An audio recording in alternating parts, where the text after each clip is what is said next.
दोस्तों, सावन का महीना बहुत ही ज़्यादा पवित्र और खूबसूरत महीना होता है। सावन का महीना पूरी तरह से भगवान भोलेनाथ को समर्पित होता है। हमारे वेद पुराणों में साफ साफ कहा गया है कि सावन का महीना त्योहारों का महीना होता है। यह एक ऐसा महीना होता है जो मनुष्यों के पास सबसे अच्छा मौका होता है जब वो साक्षात भगवान भोलेनाथ जी की पूजा पाठ करके उनका वरदान प्राप्त कर सकते हैं। दोस्तों, सावन सोमवार व्रत रखने से न केवल आपको शुभ फलों की प्राप्ति होती है, बल्कि जीवन में चल रहे समस्त प्रकार के दुखों से आपको हाथों हाथ मुक्ति मिल जाती है। कहा जाता है कि सावन के महीने में जो भी व्यक्ति भगवान भोलेनाथ को सच्चे दिल से पुकारता है, भगवान भोलेनाथ अवश्य ही उस व्यक्ति की सुनते हैं और उसको अपना वरदान देते हैं। इसीलिए दोस्तों, सबसे पहले तो आप कमेंट बॉक्स में तुरंत का तुरंत लिख दीजिए ओम नमः शिवाय, हर हर महादेव, ताकि भगवान भोलेनाथ की कृपा सदैव आप पर बनी रहे। इस बार सावन महीने की शुरुआत 4 जुलाई 2023 दिन मंगलवार से होने जा रही है। इस दिन पूरे 52 तरीके के शुभ योग बन रहे हैं। यह दिन बहुत ही मंगलकारी दिन होगा और अगर आप हमारे वीडियो में बताए हुए 2, 4, 5 उपाय इस दिन कर लेते हैं तो मान के चलिए दोस्तों, इस दिन किए गए उपाय से साक्षात आपको भगवान भोलेनाथ जी का वो वरदान और वो आशीर्वाद मिल सकता है जिसके बाद आपकी कोई भी मनोकामना होगी वो जरूर ही पूरी हो जाएगी। आपकी जानकारी के लिए बता दें, पुरुषोत्तम मास की वजह से इस बार 4 नहीं बल्कि 8 सोमवार के व्रत पड़ेंगे। पहले सोमवार का व्रत 10 जुलाई तो दूसरे सोमवार का व्रत 17 जुलाई 2023 को पड़ेगा। तीसरा 24 जुलाई तो चौथा 31 जुलाई को पड़ने जा रहा है। 5वां व्रत जो होगा वो 7 अगस्त को, तो छठा होगा 14 अगस्त को। 7वां व्रत जो पड़ेगा वो 21 अगस्त 2023 को, तो 8वां जो पड़ेगा वो 28 अगस्त 2023 को पड़ेगा। ऐसे में सावन का महीना पूरे 2 महीने का होगा। आपकी जानकारी के लिए बता दें, 30 अगस्त 2023 को रक्षा बंधन का पावन पर्व पड़ने जा रहा है।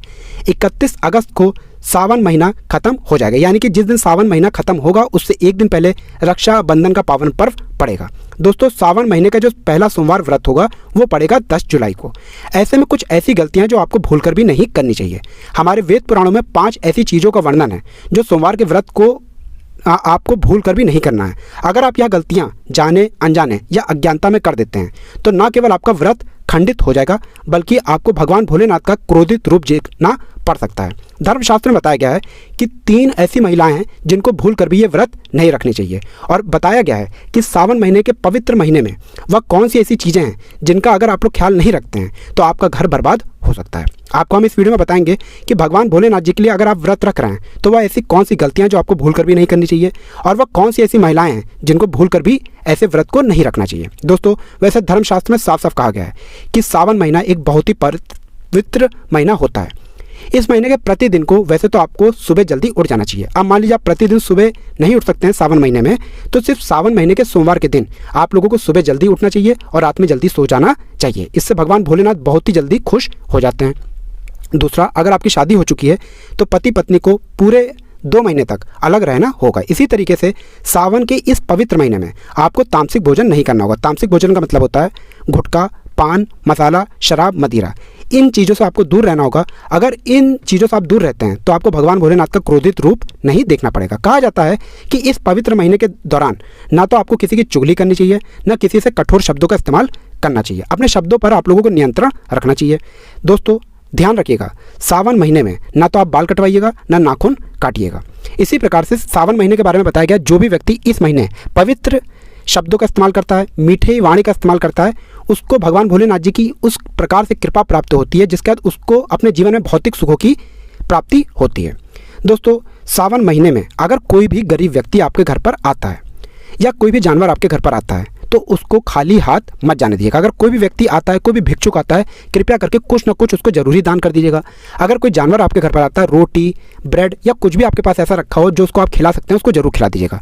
क्योंकि धर्मशास्त्र में एक बात कही गई है कि जो भी व्यक्ति सावन महीने में भगवान भोलेनाथ को याद करता है, भगवान भोलेनाथ उसके घर पर किसी भी रूप में आ सकते हैं, चाहे वो भिक्षुक हो चाहे वो जानवर हो।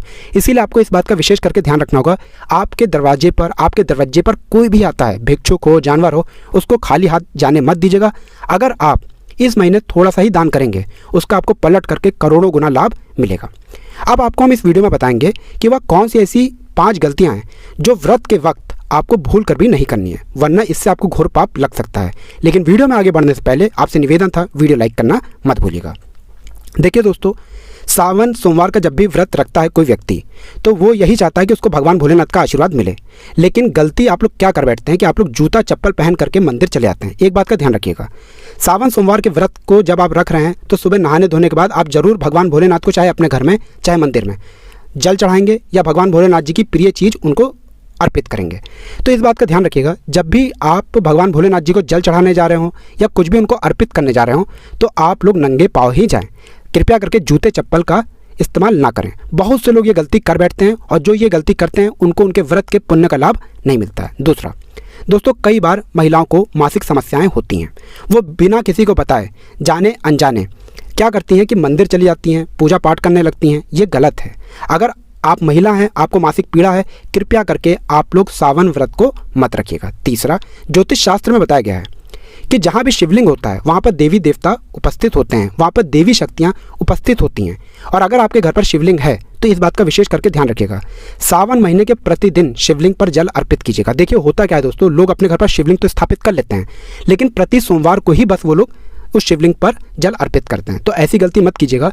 आप लोगों को प्रतिदिन शिवलिंग पर जल अर्पित करना चाहिए, इससे महादेव जी की असीम कृपा हमेशा आप पर बनी रहेगी। दोस्तों नंबर 4, इस बात का ध्यान रखिएगा, कभी भी सावन के महीने में भगवान भोलेनाथ के शिवलिंग पर तुलसी मत चढ़ाइएगा। देखिए दोस्तों होता क्या है, तुलसी पौधा हमारे हिंदू धर्म में बहुत ही पवित्र पौधा होता है और कुछ लोगों को ये बात नहीं पता है और वो जाने अनजाने अज्ञानता में भगवान भोलेनाथ को या शिवलिंग पर ले जा करके तुलसी चढ़ा देते हैं।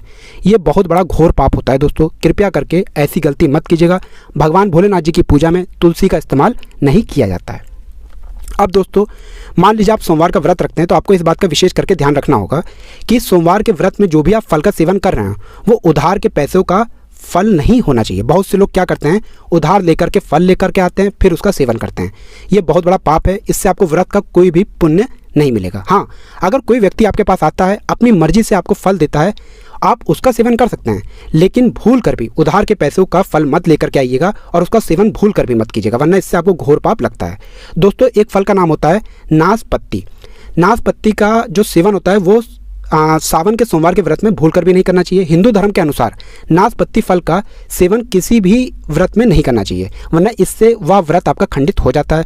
और बहुत से लोग गलती क्या कर बैठते हैं, सावन के सोमवार में नाशपत्ती का जो फल होता है वो भगवान भोलेनाथ को अर्पित कर देते हैं। दोस्तों भूल कर भी इस फल को आप लोग भगवान भोलेनाथ को अर्पित मत कीजिएगा, इससे भगवान भोलेनाथ बहुत ही ज़्यादा क्रोधित हो जाते हैं। तीसरा, इस बात का आपको विशेष करके ध्यान रखना होगा कि जो कुट्टू का आटा होता है, जो सिंघाड़े का आटा होता है, अगर वो आपके घर में पुराना रखा हुआ है तो इसका भी सेवन मत कीजिएगा। देखिए होता क्या, जो आटा रखा होता है ना, क्योंकि यही आटा जो होता है इसका व्रत में सेवन किया जाता है, तो उस आटे में पड़ जाते हैं ऐसे कीड़े जो आप देख नहीं पाते हैं। और अगर आप ऐसे आटे को अपने घर पर बना करके उसका सेवन कर रहे हैं तो आप जाने अनजाने मांस का सेवन कर लेते हैं, जिसकी वजह से आपका पूरा व्रत हो जाता है खंडित और आपको अपने व्रत का पुण्य नहीं मिल पाता है। तो ये चीज़ें थी जो आपको सावन के सोमवार के व्रत में बहुत ही ज़्यादा ध्यान रखना होगा। अब आपको हम इस वीडियो में बताएंगे दोस्तों वह कौन सी ऐसी महिलाएं हैं, वह ऐसे कौन से पुरुष हैं जिनको भूल कर भी सावन सोमवार के व्रत को नहीं रखना चाहिए। लेकिन वीडियो में आगे बढ़ने से पहले आपसे निवेदन था, वीडियो लाइक करना मत भूलिएगा। देखिए अगर आप पति पत्नी हैं, आपकी शादी हो चुकी है और अगर आप सावन सोमवार के व्रत रखते हैं तो मान के चलिए आपका वैवाहिक जीवन बहुत ज़्यादा सफल हो जाएगा। आप लोगों को 7 जन्मों तक आपका साथ मिलता रहेगा। लेकिन शायद ये बात आपको ना पता हो, जैसे मान लीजिए आपने रीति रिवाज से 7 फेरे लेते हुए शादी नहीं की है, तब आप सोमवार का व्रत नहीं रख सकते हैं। अगर आपने कोर्ट मैरिज भी की है तब भी आप सावन के सोमवार का व्रत नहीं रख सकते। हाँ, अगर आपने कोर्ट मैरिज की है, किसी मंदिर में 7 फेरे लिए हैं, पूजा पाठ मंत्रों के जाप के अंतर्गत आपने अपनी शादी की है, 7 फेरे लिए हैं, तब आप लोग व्रत रख सकते हैं। लेकिन अगर आपने 7 फेरे साथ में नहीं लिए हैं तब आप ये व्रत नहीं रख सकते हैं। दूसरा, मान लीजिए आपकी शादी हो चुकी है, आप दोनों किसी परिवार से चिढ़ते हैं, आपके मन में कोई विचार है, तो कृपया करके सावन सोमवार के व्रत को मत रखिएगा। कहा जाता है कि सावन सोमवार का व्रत एक ऐसा व्रत होता है जो बहुत ही पवित्र व्रत होता है। इससे आपको ब्रह्मांड की महासर्वशक्तिशाली शक्तियों का आशीर्वाद मिलता है, भगवान भोलेनाथ की कृपा मिलती है और ये एक बहुत पवित्र महीना होता है। इस महीने में ना तो आपको चुगली करनी चाहिए, ना गलत शब्दों का इस्तेमाल करना चाहिए, या आप किसी से जलते हैं, आपके मन में किसी को लेकर के ईर्ष्या है, तो आप लोग सावन सोमवार के व्रत को मत रखिएगा, खासतौर से अगर आपकी शादीशुदा आप लोग हैं तो। इसी तरीके से शास्त्रों के अनुसार कुंवारी कन्याएं अगर सावन सोमवार के व्रत को रखती हैं तो ये बहुत ज़्यादा शुभ होता है। लेकिन आप लोगों को शिवलिंग को नहीं छूना होगा, वरना आपका व्रत खंडित हो जाएगा, आपको आपके व्रत का पुण्य नहीं मिलेगा। देखिए दोस्तों, अभी तक हमने आपको वो चीज़ें बताई हैं जो हमारे धर्मशास्त्र में लिखी हुई थी। अब आपको हम शिव पुराण के अनुसार बताने जा रहे हैं कि सावन के पवित्र महीने में अगर आपको ये 5 संकेत मिल जाएं तो मान के चलिए साक्षात भगवान भोलेनाथ का आपको आशीर्वाद मिलने जा रहा है। अब आपके जीवन में समस्त प्रकार के दुखों से आपको मुक्ति मिल जाएगी और आपके जीवन में आपको भौतिक सुखों के साथ धन, सुख, समृद्धि, वैभव, ऐश्वर्य की प्राप्ति होगी। लेकिन वीडियो में आगे बढ़ने से पहले आपसे निवेदन था, वीडियो लाइक कर दीजिए, कमेंट बॉक्स में तुरंत का तुरंत लिख दीजिए ओम नमः शिवाय, हर हर महादेव। देखिए, सबसे पहला ये ध्यान रखिएगा, अगर आपके घर पर कोई बैल या नंदी अपने आप आता है, वो आपके दरवाजे पर बैठ जाता है या आपकी किवाड़ी पर अपनी सींग लगाता है, वो आपके घर पर आवाज़ करता है, तो मान के चलिए दोस्तों, भगवान भोलेनाथ आपसे बहुत प्रसन्न हैं। भगवान भोलेनाथ खुद आपके घर पर वास करने आएंगे। भगवान भोलेनाथ जी की कृपा आपके घर पर सदैव बनी रहेगी। अब आपके जीवन में समस्त प्रकार के दुखों से आपको मुक्ति मिल जाएगी और आपके जीवन में आपको सुख, समृद्धि, वैभव, ऐश्वर्य की प्राप्ति के साथ अपने जीवन में मोक्ष की प्राप्ति हो सकती है। दूसरा, मान लीजिए दोस्तों, सावन के पवित्र महीने में आपको अपने सपने में शिवलिंग दिखाई देता है या आपको अपने सपने में ये दिखाई देता है कि आप शिवालय में बैठे हुए पूजा पाठ कर रहे हैं, तो मान जाइए भगवान भोलेनाथ आपकी सच्ची भक्ति से बहुत ज़्यादा खुश हो चुके हैं। भगवान भोलेनाथ आपको अपना आशीर्वाद देने आ रहे हैं और आपके जीवन में अब आपको कामयाब होने से कोई नहीं रोक पाएगा। तीसरा, मान लीजिए आपको अपनी छत पर नीलकंठ दिखाई दे जाता है, तो दोस्तों मान के चलिए अब भगवान भोलेनाथ का आपको वो आशीर्वाद मिलने जा रहा है जिसके बाद अब आपको अपने जीवन में परेशानियों का सामना नहीं करना पड़ेगा। शायद ये बात आपको ना पता हो, नीलकंठ भगवान भोलेनाथ जी का प्रतीक माना जाता है और सावन के महीने में नीलकंठ आपको दिखाई देता है या अपनी आपकी छत पर आकर कोई नीलकंठ बैठ जाता है, तो दोस्तों ये बहुत खुश होने की बात है। अब मान लीजिए इस सावन महीने के पवित्र महीने में आपके घर से कोई काला सांप निकलता है, तो दोस्तों ये भी बहुत ही अच्छा संकेत है कि भगवान भोलेनाथ आपके घर पर वास करने आएंगे और भगवान भोलेनाथ जी की कृपा सदैव आपके घर पर बनी रहेगी। आपके जीवन में आपको दुखों का सामना नहीं करना पड़ेगा और आपके जीवन में आप जो भी निर्णय लेंगे उस निर्णय से आपको फ़ायदा पहुँचेगा और आप अपने जीवन में बहुत ही उन्नति करेंगे, बहुत ही आगे जाएंगे। दोस्तों ये वो बातें थी जो आप लोगों को जानना बहुत ज़्यादा जरूरी था, इसलिए आप लोगों से निवेदन है वीडियो लाइक करना मत भूलिएगा।